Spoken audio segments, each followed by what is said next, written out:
다 같이 일어나셔서 합독하도록 하겠습니다. 에베소서 4장 1절 말씀입니다.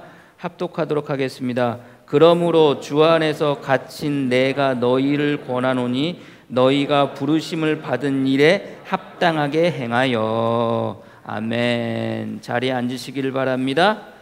맞춤 서비스 부르심이라는 제목으로 말씀 나누도록 하겠습니다. 우리가 지난주에 이제 4장으로 넘어가면서 우리가 신앙생활하면서 말씀 앞에서 어떻게 서 있어야 되는가, 우리는 능히 말씀 앞에서 그러므로라고 순종함으로 나가는 것이 결국 성도의 삶이라고 우리가 지난주에 말씀을 나누었고요.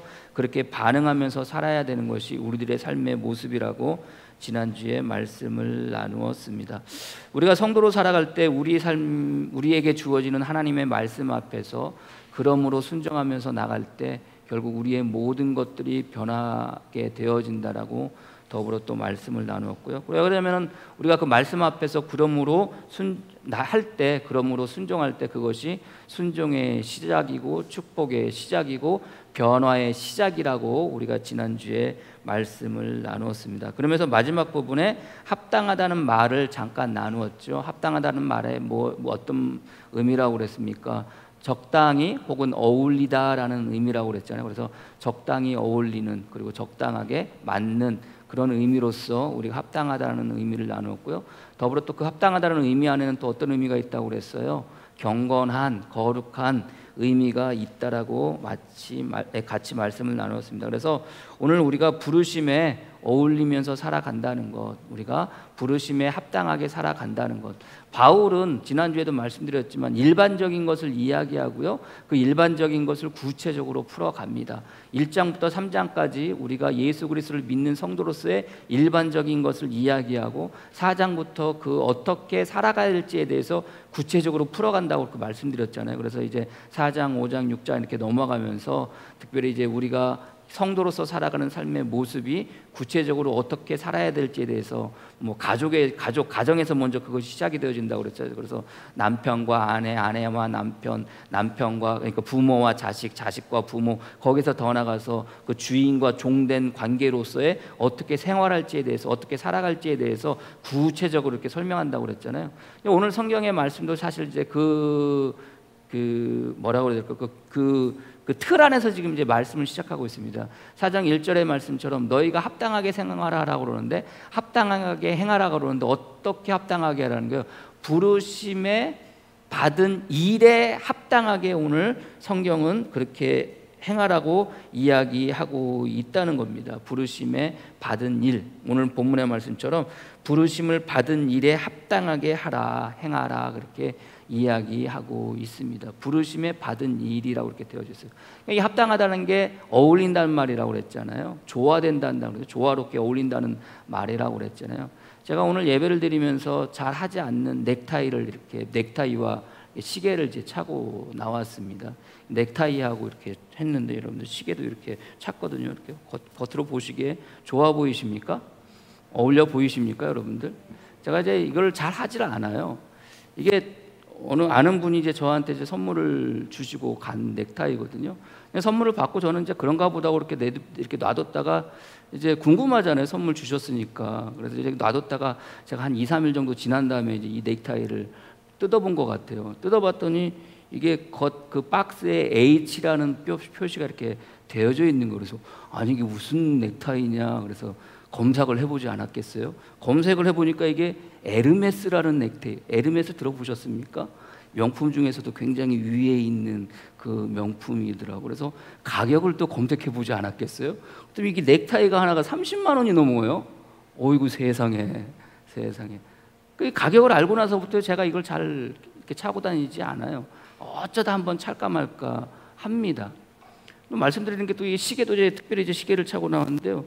이것도 시계를 이제 몇 년 전에 누가 저한테 선물을 해주셨어요. 목사님 목사님 이 정도의 시계를 차도 되신다고 해가지고 시계를 선물을 해주셨는데 좋은 시계? 그렇게 썩 비싼 시계는 아닙니다. 몇백만 원, 몇천만 원 하는 시계는 아닌데요. 티소 늑꼬끌이라는 모델이거든요. 저도 받았어요. 받고 티소 아는 브랜드니까 그렇게 보고 이렇게 가지고 있다가 이제 또 이것도 궁금하잖아요.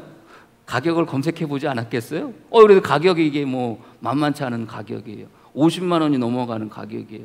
이걸 저한테 선물을 해주신 거예요. 이렇게 말하니까 우리 교인 중에서 우리 목사님께 선물해 줬나 이런 생각을 여러분들이 각 생각하면서 누가 선물해 줬을까? 우리 교인들이 선물해 준 거 아니에요. 다른 분 이제 아는 지인이 선물을 해주셨는데, 근데 이거를 가격을 알고 나서부터는요, 이거를 찰 수가 없는 거예요. 어디 가서 이걸 차고 나가기가 뭐한 거예요. 왜 그렇습니까? 시골 작은 교회에 그 목회하는 목사가 넥타이를 3, 40만 원짜리 차고 뭐 시계를 5, 60만 원 찬다는 게 제가 이렇게 허락하지 않는 거예요. 않는 거예요. 이걸 차면서 이게 겉으로 보일 때는 멋있어 보이는데 이게 저한테 이게 합당해 보일까? 이게 적당해 보일까? 이게 어울릴까라는 생각을 저도 모르게 하게 되더라고요. 어느 순간 예전에 한번 제가 이제 그 잠바가 하나 있는데요. 그 뭐라고 그래야 되나요? 이렇게 제가 아주 얇은 겨울 초겨울에 입는 잠바가 하나가 있습니다. 그 잠바가 있는데 그 잠바를 이제 어느 목사님 모임에 제가 이제 입고 나갔어요. 우리 지방에 오신 지 얼마 안 되신 목사님께서 저를 보고 이제 한참 지나고 난 다음에 저한테 그렇게 이야기를 해요. 자기가 저를 처음 봤을 때 굉장히 부자 목사님인 줄 알았대요. 왜 그러냐고 그러니까 목사님이 처음 만났을 때 그 잠바를 입고 왔는데요. 제가 어떤 잠바를 입고 갔냐면은 그 아웃도어의 명품 아크테릭스라는 잠바를 제가 입고 갔어요. 그게 뭐 잠바떼기 굉장히 얇은 건데 그게 잠바가 한 3, 40만 원 정도 해요. 그러니까 저도 이제 그냥 생각 없이 나가서 그걸 입고 갔는데 그 목사님이 저를 생각할 때 목사가 저런 옷을 입었네라고 그렇게 생각을 했다는 거예요. 그러니까 어떻게 보면은 뭐 그럴 수도 있는데 그렇게 생각할 때는 그분의 생각에는 그 기준이 어디에 있는 거예요? 제가 입은 그 잠바의 기준이 있는 게 아니라 제가 어떤 사람인지에 대해서 그 기준이 있는 거 아닙니까? 그러니까 그러다 보니까 제가 목사인데 시골 작은 교회 목회하는 목사인데 뭐 30만, 40만 원짜리 넥타이를 해고 어디 나가게 됐을 때 모르는 사람은 괜찮아요. 몰라요. 상관이 없어요. 근데 누군가가 그걸 알았다면 저 목사가 에르메스 넥타이를 했네? 뭐 이렇게 말한다면은 이거 참 마음이 어려워지는 거 아닙니까? 저 목사가 저 굉장히 비싼 거였다고 몇백만 원 시계도 아닌데 몇백만 원 시간도 아닌데 시골 교회 교인들에 비하면은 그래도 과한 거 차고 있네? 라고 누군가가 말을 한다면 이거 굉장히 불편해지는 거 아닙니까? 그러니까 그리고 나서부터 가격을 알고 나서부터 이거를 굉장히 차지하는. 그래서 이거 뭐 주시고 난 다음에 한 서너 번이나 찼나? 이 시계는요, 이거 시계도 마찬가지예요. 여러분들 앞에서 한 두세 번 찼을 거예요. 예배 시간에. 그리고 나서부터 그냥 차지 않고 그냥 항상 놔둬요. 예건이와 농담 삼아 이 시계가 없어지는 날은 자기가 여자친구를 만나러 가는 날이래요. 그렇게 알고 있으래요. 아무튼 그 정도예요. 그러니까 어떻게 보면은 이런 마음들이 저한테 안 어울리다고 생각이 되는 거예요. 이런 것들이 저한테 안 어울리다고 생각이 하는 거예요. 자, 여러분들에게 다시 묻겠습니다. 이게 저한테 어울립니까? 이 시계가 이렇게 여러분들 저한테 어울리는 것 같아요? 예? 그걸 알고 나서부터는 이 목사에게 어울리지 않는다고 생각을 하게 되는 거예요. 그럼 여러분들 이것을 누가 저한테 가르쳐 줬습니까? 야, 너는 몇십만 원짜리 넥타이를 차면 너한테 어울리지 않아. 50만 원, 60만 원 되는 그런 그 시계를 차면 너한테 어울리지 않아. 그러니 너는 목사니까 그거 차지 마 라고 누가 저한테 가르쳐 줬습니까? 성경 어디에 그게 나와 있습니까? 나와 있지 않잖아요. 누가 저한테 가르쳐 준 게 아니잖아요. 근데 저는 그렇게 생각을 한다는 거예요. 생각을 한다는 거예요. 목사로서 살아갈 때 목사가 기준이 되어져서 그것이 내가 어떤 옷을 입는지 어떤 것을 내가 찼을 때 나한테 합당하고 나한테 어울리는지에 대해서 누가 아는 거예요? 내가 아는 거예요. 내가. 그러다 보니까 이걸 쉽게 차고 나가지 못하고 시계를 쉽게 차고 나가지 못하게 되더라고요. 우리가 살아가면서 우리가 신앙생활하면서 그래요. 자, 여러분들이 부르심을 받은 일에 합당한 게 행하라고 오늘 성경은 이야기하고 있거든요. 행하라는 말이 어떤 말이냐면 그렇게 살라는 말입니다. 그렇게 살아라. 그래서 이 행하라는 말을 찾아보니까 공동 번역은 이렇게 이야기하고 있습니다. 주님을 위하여 일하다가 감옥에 갇힌 내가 여러분에게 공고합니다. 하느님께서 여러분을 불러주셨으니 그 불러주신 목적에 합당하게 살아가십시오. 이렇게 되어 있어요. 합당하게 살아가십시오. 세마적 성경은 또 이렇게 번역하고 있습니다. 그러므로 주님 안에 갇힌 몸이 된 내가 여러분에게 권합니다. 여러분은 부르심을 받았으니 그 부르심에 합당하게 살아가십시오. 합당하게 살아가십시오. 이 행하라는 말이 살아가라는 말입니다. 살아가라는 거예요. 그렇게 살아가는, 합당하게, 어울리게, 조화롭게 그렇게 살라는 겁니다. 근데 중요한 거는 우리가 자 그렇게 오늘 바울이 그렇게 이야기하고 있다면 우리는 어떤 노력을 해야 돼요? 부르신 일에 합당하게, 부르신 일에 어울리게 하려고 우리가 뭐 해야 되는 거예요? 노력을 해야 된다고 생각을 하지 않습니까? 노력을 해야 된다고. 자, 여러분들에게 말씀드렸잖아요. 이 넥타이가, 이 시계가 저에게 어울리지 않는다고 누가 생각한다고 그랬어요? 제가 생각한다고 그랬잖아요. 근데 그것을 누가 저한테 가르쳐 줬어요? 성경 어디에 나와 있어요? 목회 무슨 어떤 그 지침에 나와 있어요? 나와 있지 않아요. 근데 그것을 내가 그냥 그렇게 생각하는 거예요. 근데 내가 그렇게 생각하는 것은 누가 그렇게 생각하도록 하시는 거예요? 적어도 다른 건 모르겠지만, 다른 사람들은 어떤 생각을 가지고 있지 모르겠지만 제 안에 있는 성령님께서 나로 하여금 그렇게 생각하게 하셨다는 거예요. 그 이야기는 뭡니까? 그것이 적어도 나에게는 하나님께 부름받은 자로서, 부름받은 일에 합당하게 살아가는 데 있어서, 그렇게 살게 있어서 이것이 나한테 어울리지 않다는 거예요. 그것을 누가 알게 하셨다는 거예요? 우리 내 안에 계시는 주님께서 알게 하셨다는 거예요. 그렇다면 여러분들에게 다시 한번 여러분들에게 묻는데, 자, 여러분들이 부르신 일에 합당하게 살려고 여러분들이 노력을 하신다면 그것은 잘못된 노력이에요. 왜 그러냐? 우리는 이미 부르신 일에 합당한 자로 주님께서 그렇게 삼아 주셨어요. 어디에서? 여러분들 부르셨다는 게 작년도 8월 15일자 그 설교를 보니까 부르심이라는 제목으로 여러분들 같이 말씀을 나눴다고요. 부르심을 어디에서 불러주셨다고 그랬어요? 우리의 약함 가운데서 우리를 부르시고 우리와 죄와 죽음 가운데서 우리를 불러주셨다고 그랬잖아요. 약함과 죄와 죽음이 있어요. 여기에서 저와 여러분들 이렇게 불러주셨어요. 불러주셨다는 게 밖으로 끄집어냈다는 말이라고 그랬잖아요. 그리고 불러주셨다는 게 거기에 또 어떤 의미가 있다고 그래서 소명이 있다는 의미, 소명과 직무라는 의미가 있다고 그랬잖아요. 그래서 여러분들 불렀다는 것은 그냥 부르는 것이 아니라 어떠한 목적을 가지고 그 사람을 부른 것이 주님께서 우리를 부르심이라는 말씀을 지난 8월 15일 날, 작년 8월 15일 날 나눴던 설교의 내용 가운데 그 부르심의 내용이었던 거거든요. 그러니까 결국 주님께서 우리를 부르셨다는 것은 어딘가로부터 끄집어냈다는 이야기예요. 그래서 교회라는 단어의 헬라어의 뜻이 뭐라고 그랬어요? 밖으로 불러낸 사람들, 밖으로 끄집어낸 사람들이 교회라고 그랬잖아요. 그럼 저와 여러분들은 어디서 끄집어냈다는 거예요? 어디서부터 여러분들 밖으로 끄집어냈다는 거예요? 조금과 죄와 허물과 나약함과 거기로부터 밖으로 끄집어낸 거예요. 그러면 여기는 죄와 허물과 죽음과 약함이 있어요. 여기서 끄집어냈다면 여기에는 뭐가 있을까요? 여기에는 강함과 생명과 의가 있겠죠. 그럼 여러분들이 여기에서 이렇게 끄집어 나와서 이곳에 옮겨지는 순간은 여러분들이 어떤 존재가 되어지는 거예요? 이제 더 이상 약한 존재가 되어지는 게 아니에요. 죄의 존재가 되어지는 게 아니에요. 죽어지는 존재가 되어지는 게 아니에요. 여러분들이 여기에서 이미 끄집어 내어져서 부름을 받아 이곳으로 옮겨지는 이 순간 여러분들은 어떤 존재가 되어지는 거예요? 의로운 존재가 되어지는 거예요.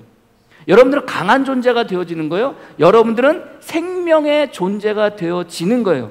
부름받는 그 순간, 부르심에 합당한 일을 행하라라고 이렇게 말하는 것은 여러분들은 부름받는 그 순간 그 부름에 합당하게 어울리게 살도록 정해지는 거예요. 믿으십니까? 그렇게 정해지는 거예요. 부르심에 어울리도록 그렇게 만들어진 거예요. 그래서 우리는요, 이 땅 가운데 예수 믿고 이 땅 가운데 성도로서 살아가는 그 순간부터는요, 우리는 어떻게 살아가는 거예요? 의롭게 살아가는 거예요. 거룩하게 살아가는 거예요. 경건하게 살아가는 거예요. 그 전에 있던 그 과거의 옛사람과 그 과거의 겉사람의 모습으로 있었던 그 모든 것들은 이제 더 이상 나에게 붙어 있지 않는 거예요. 그래서 우리는 무슨 노력을 해서 우리가 살아가는 게 아니에요. 여러분들, 주님께서 이렇게 여러분들을 불러주셨는데 여러분들이 무슨 노력을 해서 주님께서 불러주셨습니까? 여러분들이 무슨 노력을 해서 여러분들 주님께서 구원하셨습니까? 여러분들이 무슨 노력을 해가지고 여러분들 주님께서 여러분들을 의롭게 만들어주셨어요? 아니에요. 그냥 주님께서 저와 여러분들을 보시고 저와 여러분들을 그렇게 만들어 주신 거예요. 그렇게 만들어 주신 거예요. 우리의 노력과 상관이 없어요. 그저 주님의 은혜로 말미암아 저와 여러분들이 의롭게 생명 가운데 살게 되어졌다는 것을 여러분들이 믿으시기를 바랍니다. 그렇다면 부르심을 받는 그 순간 저와 여러분들의 존재는 어떻게 변하는 거예요? 의와 생명과 능력과 강함 가운데 있는 존재가 되어지고 그렇게 살아가는 거예요. 그렇게 사는 거예요. 그렇다면 우리는 이 땅 가운데 왜 죄를 지으면서 그렇게 살려요? 죄를 짓는 게 노력하는 거예요. 믿으십니까? 여러분들이 죄 짓지 않으려고 죄 짓지 않으려고 노력하면서 살아가야 되는데 우리는 죄 짓지 않으려고 노력하면서 사는 것이 아니라 죄를 지으려고 노력하면서 살아간다는 거예요. 어때요, 여러분들? 왜? 우리는 원래 그 자체가 이미 부르심을 받아서 죄 짓지 않는 존재이기 때문에 성경의 말씀에 따르면 부르심을 받아서 약함과 죄와 죽음과 허물, 거기로부터 내가 부름을 받아서 이곳에 있는 그 순간 그 모든 것들은 더 이상 우리의 존재가 아닌 거예요. 그렇잖아요. 그럼 우리는 이 땅 가운데 부르심에 따라서 그냥 그대로 살아가면 돼요. 근데 죄를 뭐예요? 우리는 져요. 왜 져요? 죄를 지으면서 노력해요. 죄를 지으려고 노력해요. 우리 스스로가 실망하고 좌절하고 고통 가운데 있으려고 노력해요. 우리가 스스로가 불결해지려고 노력해요. 그러지 않습니까? 우리가 불결해지지 않으려고 노력하는 게 아니라 우리가 죄짓지 않으려고 노력하는 게 아니라 어떻게 엄밀히 보면은 우리는 죄를 지으려고 노력하면서 이 땅 가운데 살아가요. 왜? 우리 존재 자체는 죄 짓는 존재가 이제 아니니까 더 이상. 근데 우리가 죄를 져요. 죄를 지는데 그냥 져요? 노력하면서 죄를 져요. 우리가 경건해야 되는데 경건해야 되는 데가 아니라 원래 자체가 경건해요. 근데 우리는 불결하게 살아가려고 뭐예요? 노력해요. 매 순간순간 마음 가운데 분을 품고 화를 내고 미워하고 시기하고 여러분들 그렇게 하려고 여러분들 뭐예요? 노력하지 않습니까? 왜? 우리는 그런 존재가 아닌데. 우리 속사람에 강해진다는 것은 이미 주님께서 저와 여러분들을 불러주실 때 우리의 속사람은 성령의 9가지의 열매를 맺는 존재로서 그렇게 만들어 주신 거예요. 그래서 그렇게 살아가면 되는데 우리는 그 살아가는 삶 속에서 뭐 하려고 그래요? 옛사람의 모습으로 돌아가려고 죽으라고 힘들게 어렵게 노력하면서 사는 것이 우리들의 모습이라는 거예요. 어떻습니까? 부르신 일에 합당하게 어울리게 살라라는 이 말은 이미 저와 여러분들을 그렇게 불러주셨기 때문에 그런 존재로 살아가시면 돼요. 살아가시면 돼요. 그렇다면 여러분들 그 부르심이 합당하다는 것, 어울린다는 것 누가 가르쳐 주어서가 아니에요. 이미 부르신 것에 대한 것을 내가 알면은 그것으로 말미암아 나로 하여금 하나님께서 뭐 하시는 거예요? 깨닫게 하시는 거예요. 물론 구체적인 삶의 것들을 오늘 바울이 이제 계속해서 이야기하겠지만 이미 부르셨다는 그 자체가 나로 하여금 그 존재로 말미암아 나는 어떻게 살아야 될지에서 누가 가르쳐 주지 않아도 그것을 내가 알고 그것을 내가 깨달으면은 나는 뭐예요? 그렇게 살아가는 거예요. 왜요? 이미 그런 존재이기 때문에. 목사로서 부름받지 않았으면 이거 신경 쓸 필요도 없어요. 이거 신경 쓸 필요도 없어요. 그냥 메고 그냥 차고 그냥 살아가면 돼요. 근데 목사라는 그 부름의 일에 내가 적어도 생각을 하니까 그것을 내가 적어도 인식을 하니까 이러면 안 되겠지라고 나 스스로가 생각하는 거예요.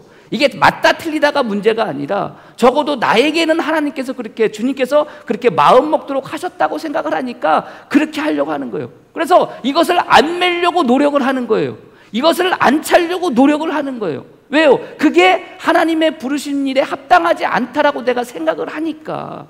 저와 여러분들이 신앙생활 하시면서 성도로서 살아갈 때 부르신 일에 합당하게 살아간다고 여러분들이 마음 가운데 주님이 나를 부르셨구나, 나를 죄와 허물과 죽음과 각종 여러 가지 그 모든 세상의 모든 것들로부터 나를 불러주시고 이렇게 주님의 앞에 우리를 세워주셨구나 라는 그것을 우리가 기억한다면 나의 존재는 더 이상 그런 존재가 아니라는 것을 우리 스스로가 마음 가운데 뭐 할 수 있어요? 품고 살아갈 수 있다는 것을 여러분들이 믿으시기를 주님의 이름으로 간절히 축복합니다. 이제 우린 더 이상 그 가운데 있지 않다는 거예요. 에베소서 3장 20절 말씀, 우리 가운데 역사하시는 능력대로 우리가 구하거나 생각하는 모든 것에 더 넘치도록 능히 하실 이에게 교회 안에서와 그리스도 예수 안에서 영광이 대대도록 영원 무궁하기를 원하노라. 바울이 이렇게 고백하고 있어요. 교회 안에서와 그리스도 예수 안에서 그렇게 이야기하고 있거든요. 그러니까 더 이상 우리는 과거의 옛사람의 모습으로, 겉사람의 모습으로 살 수가 없는 거예요. 왜? 이미 우리는 그의 그런 존재가 아니니까. 베드로전서 2장 9절에도 이렇게 말씀하십니다. 그러나 너희는 택하신 족속이요 왕같은 제사장들이요 거룩한 나라요 그의 소유된 백성이요 이는 너희를 어두운 데서 불러내어 그의 기이한 빛에 들어가게 하신 이의 아름다운 그 덕을 선포하게 하려 하십니다. 자, 어두운 데 있다가 빛 가운데 들어왔어요. 그죠? 믿으십니까? 여러분들이 이 어둠 가운데 있다가 빛 가운데로 들어오셨어요. 이제 더 이상 여러분들은 어둠이 아니에요. 여러분 자체가 뭐가 되는 거예요? 빛이 되어지는 거예요. 전에는 너희가 백성이 아니더니, 백성이 아니었잖아요. 근데 이제는 주님께서 부르셨을 때 여러분들이 뭐가 되는 거예요? 백성이 되시는 거예요. 이제 백성이에요. 너희는 이제는 하나님의 백성이요 전에는 긍휼을 얻지 못하였더니 이제는 긍휼을 얻는 자니라. 여러분들이 무엇을 어떻게 해서 무엇을 열심히 노력해서 긍휼을 얻는 게 아니에요. 이미 주님께서 여러분들에게 그냥 긍휼을 주신 거예요. 여러분들이 무엇을 열심히 해가지고 여러분들이 백성이 된 게 아니에요. 여러분들 그냥 주님께서 여러분들에게 은혜를 베풀어 주셔서 여러분들이 하나님의 백성이 되어진 거예요. 사랑하는 자들아 거류민과 나그네 같은 너희들 권하노니 영혼을 거슬러 싸우는 육체의 정욕을 제하라. 뭐를 거슬러? 영혼을 거슬러 싸우지 말라는 거예요. 이야기는 뭐예요? 너희 자체는 원래 뭐라는 거예요? 왕 같은 제사장이라는 거예요. 너희 자체는 이미 하나님의 백성이라는 거예요. 이미 하나님 안에 빛 안에 있다는 거예요. 그래서 너희들 영혼 자체가 이미 그런 존재라는 거예요. 근데 그것을 거슬르지 말라는 거예요. 거슬리지 말라는 거. 여러분들 주님께서 저와 여러분들에게 은혜를 베풀어 주셔가지고 어둠 가운데 있던 자를 빛으로 있게 하셔서 죽음 가운데 있던 자를 생명으로 있게 하셔서 거류민으로 외의인으로 있던 자들을 하나님의 백성으로 삼아 주셔서 그것도 부족해서 하나님의 자녀 삼아 주셔서 그 자녀의 존재로서 이미 살게 하셨다는 것을 여러분들이 믿으시기를 주님의 이름으로 간절히 축복합니다. 그렇듯 우리의 어떤 노력에 따라서 그렇게 되어진 게 아니라 하나님의 은혜로 말미암아 그렇게 되어진 거예요. 그래서 우리는 그렇게 살아가면 되는 거예요. 근데 우리는 우리 삶 속에서 끊임없이 죄 지으려고 노력하고 그러지 않습니까? 여러분들 하나님의 말씀에 불순종하고 노력하면서 살고 있지 않습니까? 순종하는 게 쉽다고 그랬어요? 불순종하는 게 쉽다고 그랬어요? 우리는 살아가면서 순종하는 게 어렵고 불순종하는 게 쉽다고 생각을 해요. 아니에요. 순종하는 게 쉬워요. 순종하는 게 편해요. 여러분들 주님께서 여러분들에게 끊임없이 말씀하실 때 그 말씀에 순종하는 게 편해요? 불순종하는 게 편해요? 솔직히 우리는 불순종하는 게 편하다고 생각하고 우리는 이 땅 가운데 지금 살아가고 있는 거 아닙니까? 편할 수가 없어요. 왜요? 우리는 이미 순종하는 존재로 주님께서 불러주셨기 때문에 그게 부르심의 일에 합당한 거예요. 제가 지난주에 말씀드렸잖아요. 집사람하고 저하고 회사 퇴직하고 난 다음에 집사람 퇴직하고 퇴직금 가지고 있다가 수화 등록금 내려고 감춰뒀다가 꿈쳐뒀다고. 근데 저쪽 교회 건축할 때 기도만 하면 하나님께서 인류나 그 1,000만 원 있지, 통장에 1,000만 원 있지. 아니 여러분들 그냥 순종해서 그냥 헌금하면 될 일인데 그거 헌금 안 하려고 됐어요 이리 핑계 저리 핑계 여러분들 몇 달을 그렇게 하는데 여러분들 그게 불편했을까요? 편했을까요? 순종이 편해요? 불순종이 편해요? 제가 직장 생활하다가 직장을 그만둘 때 한 2년 정도 고민을 해요. 2년 정도. 버스를 이제 집 앞에서 버스를 타면요 그걸 타고 가지고 사당역 가가지고 사당역에서 청담역으로 갈아타거든요. 청담까지 가거든요. 버스를 한 2시간 정도를 타요. 맨 뒷좌석에 탑니다. 항상 정류장에서 탔으니까 뒷좌석에 타가지고요 그 생각하는 거예요. 처음에는 몰랐어요. 근데 나중에 이렇게 생활하다가 목회를 해야 되겠다는 마음을 주시는 그 순간부터 그 순간 여러분들 뭐 해야 돼요? 순종하고 딱 때려치고 나와야 되는데 딱 못 때려치는 거예요. 2년 동안 고민하는 거예요. 버스 맨 뒷좌석에 앉아가지고 하나님 이거 해야 되나요? 말아야 되나요? 이건 아니잖아요. 그냥 이렇게 살면 안 돼요. 이렇게 그냥 편하게 살면 안 돼요. 왜 목회를 하라고 그랬어요? 2년 동안 순종하는 게 편해요? 불순종하는 게 편해요? 2년 동안 얼마나 불편했는지 몰라요. 그냥 아침마다 졸려 죽겠는데 자야 되는데 버스 타고 가면서라도 자야 되는데 그 생각이 그냥 사로잡혀가지고 2년 동안 결국은 딱 하나님 알겠습니다. 회사 그만두겠습니다. 딱 때려치는 순간 뭐예요? 마음에 뭐가 와요? 평안이 와요. 순종이 편해요. 순종이에요. 근데요, 우리는요 불순종하려고 죽으라고 노력하면서 살아가요. 순종하려고 노력하는 게 아니라 불순종하려고 노력하는 거예요. 죄를 지으려고 노력하면서 살아가는 것이 우리들의 삶의 모습이에요. 바울이 여러분들 그 에베소서 1장 3절 6절 찬송하리로다 하나님 곧 우리 주 예수 그리스도의 아버지께서 그리스도 안에서 하늘에 속한 모든 신령한 복을 우리에게 주시되 곧 창세전에 그리스도 안에서 우리를 택하사 우리로 사랑 안에서 그 앞에 거룩하고 흠이 없게 하시려고 그 기쁘신 뜻대로 우리를 예정하사 예수 그리스도로 말미암아 자기의 아들들이 되게 하셨으니 이는 그가 사랑하시는 자 안에서 우리에게 거저 주신 바 그의 은혜의 영광을 찬송하게 하려 함이니라. 우리는 이미 부름받고 이 땅 가운데 예수 그리스도의 자녀로 성도로 살아가면 그렇게 살아가는 것으로 이미 뭐가 되는 거예요? 하나님께 뭐가 되는 거예요? 은혜의 영광이 되어지는 거예요. 믿으십니까? 여러분들은 그런 존재인 거예요. 근데 여러분들 왜 죄 지으려고 노력하십니까? 왜 누군가를 미워하려고 노력하십니까? 왜 마음 가운데 화를 내려고 노력하십니까? 왜 불순종하려고 노력하십니까? 왜? 그게 우리의 원래 모습이 아니니까 그렇게 하는 게 뭐가 되는 거예요? 노력이 되는 거예요. 그래서 우리가 이 땅 가운데 살아가면서 세상을 향한 모든 그 노력은 뭐가 되는 거예요? 헛수고가 되는 거예요. 헛수고가. 원래 우리의 그런 모습이 우리의 모습이 아닌데 그것을 하려고 노력하니까 그게 뭐가 되는 거예요? 헛수고가 되는 거예요. 우리들 마음 가운데 가지고 있는 욕심을 가지고 살아가는 그 모든 것들이 뭐가 되는 거예요? 헛수고가 되는 거예요. 헛노력이 되는 거예요. 그게 우리들의 모습이에요. 믿으십니까? 원래 저와 여러분들의 존재는 하나님께서 그렇게 부르신 거예요. 어둠에서, 죄에서, 죽음에서. 그래서 빛과 생명과 영원한 그 주님의 은혜 가운데 있도록 살게 하신 거예요. 그게 저와 여러분들의 삶의 모습이라는 것을 여러분들이 믿으시기를 주님의 이름으로 간절히 축복하고요. 그 은혜로 말미암아 저와 여러분들은 그 능력으로 살게 되시는 거예요.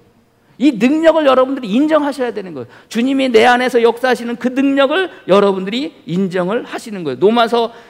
바울이 로마서 8장 28절 30절 말씀에 우리가 알거니와 하나님을 사랑하는 자 곧 그의 뜻대로 부르심을 입은 자들에게는 모든 것이 합력하여 선을 이루느니라. 하나님이 미리 아신 자들을 또한 그 아들의 형상을 본받게 하기 위하여 임에 정하셨으니 이는 그로 많은 형제 중에 맏아들이 되게 하려 하심이니라. 또 미리 정하신 그들을 또한 부르시고 부르신 그들을 또한 의롭다 하시고 의롭다 하신 그들을 또한 영화롭게 하셨느니라. 부르심으로 끝나는 게 아니에요.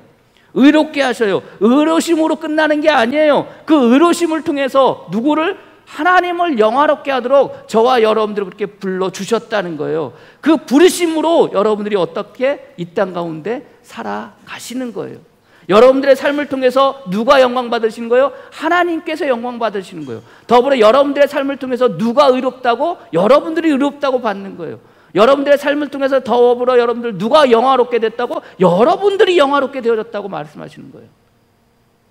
저와 여러분들이 그것이 성도로서의 삶의 모습이라는 것을 여러분들이 믿으시기를 주님의 이름으로 간절히 축복합니다. 근데 언제나 여러분 마음 가운데 그 부르심에 응답하며 순종하며 나가설 수 있는 저와 여러분이 되어지기를 소망합니다. 근데 이 또한 내가 하고 싶어서 하는 게 아니에요. 우리 주님께서 저와 여러분들에게 은혜를 베풀어 주셔서 그 부르심에 순종하도록 하신 거예요. 여러분들 이게 얼마나 큰 은혜인 줄 아세요? 그 자체가 은혜라는 거예요. 그 자체가 부르심에 순종하는 것 자체가 은혜라는 거예요. 여러분들에게 그런 은혜가 차고 넘치기를 소망합니다. 자, 나사로가 죽었어요. 그럼 나사로가 죽어가지고 죽은 지 사흘이 넘어가지고 이미 냄새가 나요. 그런데 여러분들 주님이 늦지막히 그때 오시는 거예요. 이미 왔더니 여러분들 이미 어떻게 돼 있어요? 장사는 지내지고 무덤에 큰 돌이 있어요. 그 돌을 치우라고 하니까 말하다가 뭐라고 그래요? 이미 죽은 지가 며칠이 되어져서 냄새가 나는데 왜 진작에 오지 않고 왜 이제 왔습니까? 라고 주님을 원망하잖아요. 예? 그럴 때 여러분들 주님께서 그 무덤을 보시고 그 무덤 문 안에 있던 돌을 치우라고 하시면서 주님께서 뭐라고 말씀하세요? 그게 요한복음 11장 35절 이하의 말씀이에요. 41절 말씀에 40절 예수께서 이르시되 내 말을 믿으면 하나님의 영광을 보리라 하지 아니하였느냐 하시니 돌을 옮겨 놓으니 예수께서 눈을 우러러 보시고 이르시되 내 말을 들으신 것을 감사하니라. 항상 내 말을 들으시는 줄을 내가 아나이다. 그러나 이 말씀을 하옵는 것을 둘러서 무리를 위함이니 곧 아버지께서 나를 보내신 것을 그들로 믿게 하려 하심이니라. 이 말씀을 하시고 큰 소리로 어디를 향해서? 나사로가 죽어 썩어 문드러져 있는 그 무덤을 향해서 주님께서 뭐라고 말씀하세요? 나사로야 나오라, 그렇게 말씀하세요. 여러분 생각해 보세요. 이미 죽었어요. 썩어 문드러졌어요. 냄새가 나요. 이 죽은 사람은 말이 있다 없다? 말이 없어요. 죽은 사람은 들을 수 있다 없다? 들을 수 없어요. 그 죽은 사람에게 주님께서 나오라고 불러주신들 그 죽은 사람이 들을 수 있어요? 못 들어요. 못 들어요. 근데 주님께서 어떻게 하는 거예요? 그 죽은 사람이 뭐 하게 하시는 거예요? 듣게 하시는 거예요. 듣게. 그리고 나오게 하시는 거예요. 배가 그 몸을 동동 도인 채로 여러분들 나오는 거 아닙니까? 그거조차도 은혜인 거예요. 부르신 거, 부르심에 응답하도록 하게 하신 것조차도 뭐인 거예요? 은혜인 거예요. 여러분들이 오늘 시간 주님 앞에 나와 예배 드려요. 그 부르심에 여러분들 순종함으로 나왔지만 그 순종함으로 나온 이 자체가 뭐인 거예요? 은혜인 것을 여러분들이 믿으시기를 바랍니다. 그 은혜가 우리들의 삶 가운데 매 순간순간 차고 넘치는 거예요. 죽은 사람이 어떻게 말을 들어요? 썩어 문드러져가지고 냄새 나는 사람이 어떻게 말을 들어요? 근데 주님께서 그 귀를 열어주시는 거예요. 그 죽은 자의 나사로의 귀를 열어주시는 거예요. 그리고 나사로야 나오라 부르시니 그가 뭐 하는 거예요? 그 부름에 응답하고 나가는 거예요. 여러분들 죽은 사람도 그 주님의 말씀에 듣고 응답하고 순종하며 나가는데 하물며 산 사람 우리는 오죽하겠습니까? 그 자체가 은혜이고 부르심에 응답할 수 있는 자체가 은혜인 것을 여러분들이 믿고 나가설 수 있는 저와 여러분이 되어지기를 주님의 이름으로 간절히 축복합니다. 이미 저와 여러분들은 그런 존재인 거예요. 오늘 바울이 이 말씀을 시작하면서 자기는 어떻게 되었다는 거예요? 예수 안에 갇힌 바 되어졌다는 거예요. 지금 바울은 지금 어디에 갇혀 있어요? 로마의 감옥에 갇혀 있는 거예요. 가택연금 상태에 있는 거예요. 그럼 여러분들 왜 바울은 4장 1절을 시작하면서 자기는 갇힌 바 되어졌다는 거예요? 갇힌 자는 풀려나요? 자기가 풀려날 수 있어요? 갇힌 자는 풀려날 수가 없어요. 갇힌 자는 누가 풀어줘야 돼요? 갇히게 만든 자가 풀어줘야 되는 거예요. 여러분들이 어둠과 허물과 죽음과 죄 가운데 있다가 여러분들이 이곳으로 옮겨졌어요. 이곳에 온 여러분들은 저와 여러분들 어디 안에 갇혀 있는 거예요? 예수 안에 갇혀 있는 거예요. 이 예수 안에 갇혀 있는 일 우리는 여기서 도망가면 도망갈수록 어떻게 되는 거예요? 죽는 거예요. 그래 여러분은 저와 여러분 여기에 갇혀서 살아야 되는 거예요. 바울이 지금 그것을 고백하고 있는 거예요. 자기에게 주어진 모든 하나님의 말씀, 자기에게 주어진 모든 하나님의 말씀이 때로는 그것이 규범처럼 규율처럼 어떻게 자기를 속아매는 것처럼 보여질지 모르겠지만 그러나 그럼에도 불구하고 그 모든 것들을 통해서 자기가 뭐 할 수 있다는 거예요? 살 수 있다는 거예요. 바울은 지금 예수 안에 갇혀 있다는 이야기가 그 얘기예요. 여러분들 과거 우리가 빌레몬서를 여러분들 같이 나눌 때 종이 도망을 가요. 주인이 그 종을 잡아오면 살려준다고 그랬어요? 죽인다고 그랬어요? 죽인다고 그랬잖아요. 여러분들 죄수가 도망을 가요. 그거 여러분들 도망갔던 죄수를 잡아오면 살려줘요? 죽여요? 죽여요. 왜 죽여요? 선례가 되니까. 내가 도망가도 뭐 할 수 있다? 살 수 있다. 선례가 되니까요. 종이든 죄수든 여러분들 일단 도망갔다 잡혀오면 무조건 죽이게 됐어요. 그래야 사람들이 여러분들 도망 못 가거든요. 그래서 여러분 사도행전에 보십시오. 바울과 실라가 감옥에 갇혔다가 여러분들 감옥문이 허물어지고 여러분들 도망가지 않습니까? 나갔는데 여러분들 그 나갔다는 이야기를 들은 간수가 어떻게 됩니까? 칼을 들어 자결하려고 하잖아요. 왜요? 그 도망간 그 죄수를 대신해서 누가 죽는 거예요? 제대로 지키지 못한 간수가 죽는 거거든요. 그러니까 자기 스스로 목숨을 끊으려고 그래요. 그때 바울과 실라가 짜잔 나타나가서 여러분들 뭐라고 그래요? 주 예수를 믿으라 그리하면 너와 내 집이 구원을 받으라. 그 말씀하시는 거 아닙니까 여러분들? 왜? 갇힌 바 되어지고 어디 안에 갇혀 있어요? 예수 그리스도 안에 갇힌 바 되어진 거예요. 거기서 벗어나는 순간 뭐 할 수밖에 없어요? 죽을 수밖에 없는 거예요. 그래서 너희에게 부르심의 일에 합당하게 행하라고 하는 이야기는 부르심이라는 그것을 통해서 너희가 어디로부터 나왔는지 기억하고 어디로부터 나왔는지 깨닫고 거기로부터 뭐 하라는 거예요? 벗어나지 말라는 거예요. 그 안에 있는 것이 너희의 생명이고 그 안에 있는 것이 너희가 빛이 되는 것이고 그 안에 있는 것이 너희에게 영광이 되어진다는 거예요. 저 여러분들 그렇게 부르심을 받은 거예요. 그리고 예수 그리스도 안에 갇혀서 살고 있는 거예요. 그 규범이, 그 규율이 혹은 그것이 말씀이 저와 여러분들을 가두어 놓고 살게 하고 있다는 것을 여러분들이 믿으시기를 바랍니다. 그러나 그 말씀이 저와 여러분들에게 무엇을? 빛을, 저와 여러분들에게 무엇을? 생명을, 저와 여러분들에게 무엇을? 영생을 더하여 주심을 믿으시고 그저 주님이 저와 여러분들을 부르셨어요. 그리고 어떻게 맞춰주셨어요? 하나님의 아들로 가장 합당하게 그렇게 맞춰주시고 그렇게 어울리도록 만들어 주셨음을 여러분들이 믿으시고 그 은혜 가운데 또 이 한 주간 살아갈 수 있는 저와 여러분이 되어지기를 주님의 이름으로 간절히 축복합니다. 기도하겠습니다. 주님, 우리가 주님을 떠나서는 살 수 없습니다. 주님께서 우리를 붙잡아 주시고 우리를 주님의 사랑 가운데 가두어 주셨는데 우리가 그 안을 떠나서는 결코 살 수 없음을 깨닫게 하여 주시니 감사합니다. 허물에서, 죄에서, 죽음에서 그렇게 우리를 불러주셨는데 그렇게 우리를 새롭게 만들어 주셨는데 그 새로운 존재로 이 땅 가운데 살게 하여 주시니 감사합니다. 그 부르신 일에 가장 알맞게, 가장 어울리게, 가장 조화롭게 살아가는 믿음의 성도들 되어지게 주님 축복하여 주시옵소서. 이미 부르심의 은혜에 따라 살아가는 것 자체가 이미 우리의 삶의 모습인 것을 믿고 깨닫게 하여 주셨고 그렇게 설 수 있는 자 되어지게 주님 축복하여 주시옵소서. 예수님의 이름으로 기도합니다. 아멘.